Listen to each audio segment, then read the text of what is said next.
Hello everyone, I hope you are having a good day or night. My name is Blagorodna and I'm wishing you the warmest welcome to a new perspective, a podcast that talks about gender-based violence. Today, we are going to talk about sexual violence and harassment, a widespread reality.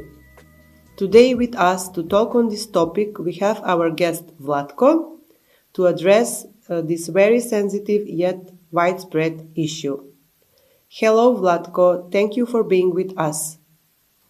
Hello, thank you for your invitation. Can you distinguish sexual violence from harassment, sexual comments or jokes, sexual gestures, typically non-physical or less violent behavior? Understanding this distinction is crucial, but it's also important to see how these acts are deeply connected on a spectrum of harm.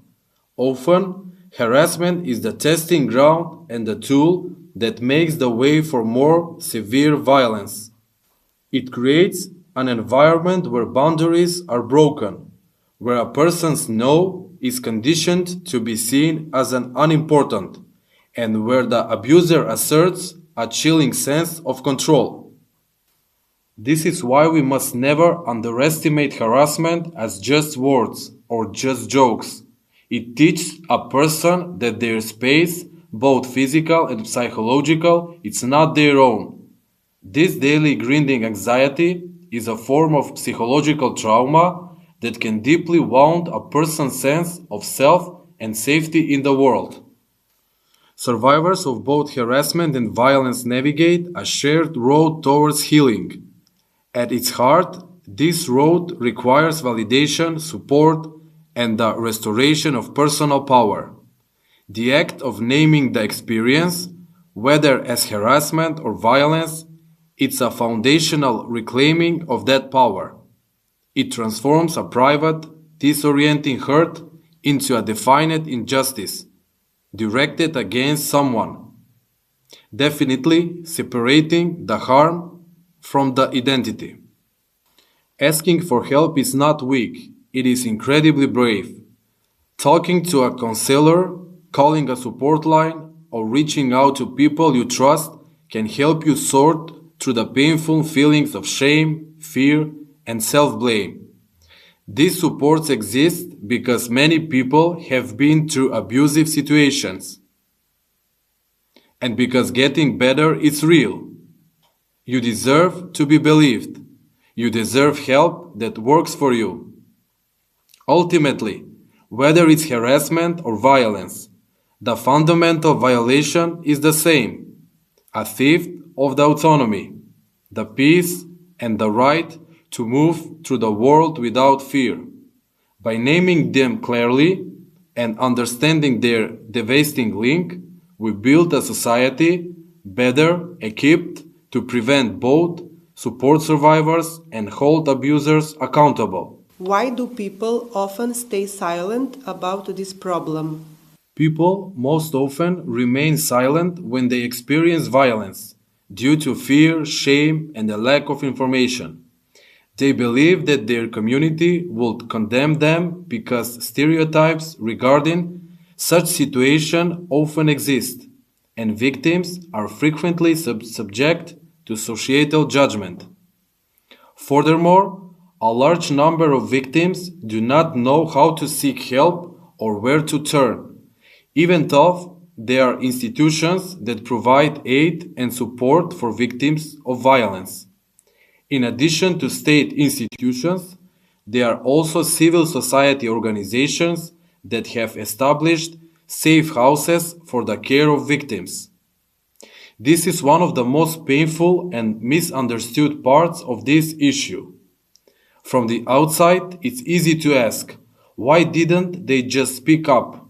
But the reality is, silence is a survival strategy. It's rarely a choice, it's a trap. People stay silent for powerful, heartbreaking reasons. Fear and safety. The number one reason is fear. Fear that the person who hurt them will hurt their family or ruin their reputation. When someone has power over you, speaking up feels incredibly dangerous. Shame and self-blame. Our society still wrongly places a huge burden of shame on victims. People are made to feel like it was their fault, what they were wearing, where they were, what they drank. They internalize that shame and stay silent because they believe they are to blame. They won't be believed.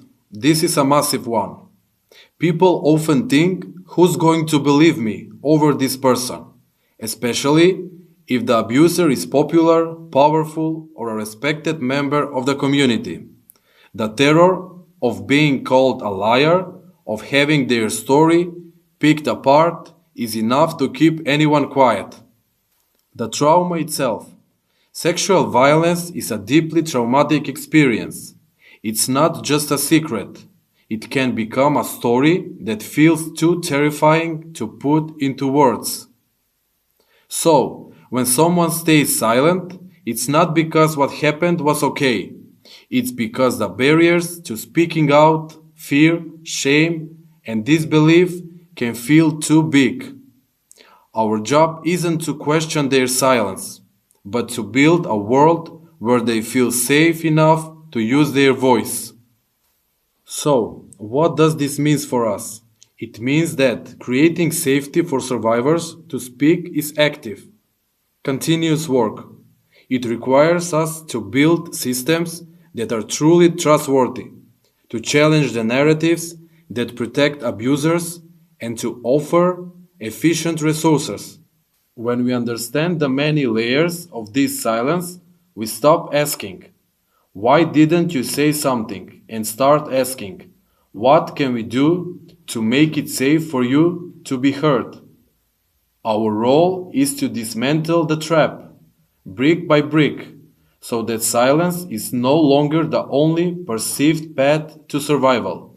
If your brother, mother, father, sister, or a friend is a victim and told you about their situation, what would you do and what advice would you give? If someone close to me becomes a victim of any type of violence and tells me about it, I would immediately advise them to report the case to the competent institutions and to immediately move to a safe place, to distance themselves from the abuser. In case they do not want to do it, then I would report the violence to the competent institutions myself. Can you tell me more about the power imbalance? Changing ways of thinking can lead to a drastic improvement in life. A power imbalance can make life difficult both for the individual themselves and for everyone around them. A power imbalance is when one person in a relationship has more control, influence, or advantage than the other. It's not a normal disagreement between equals.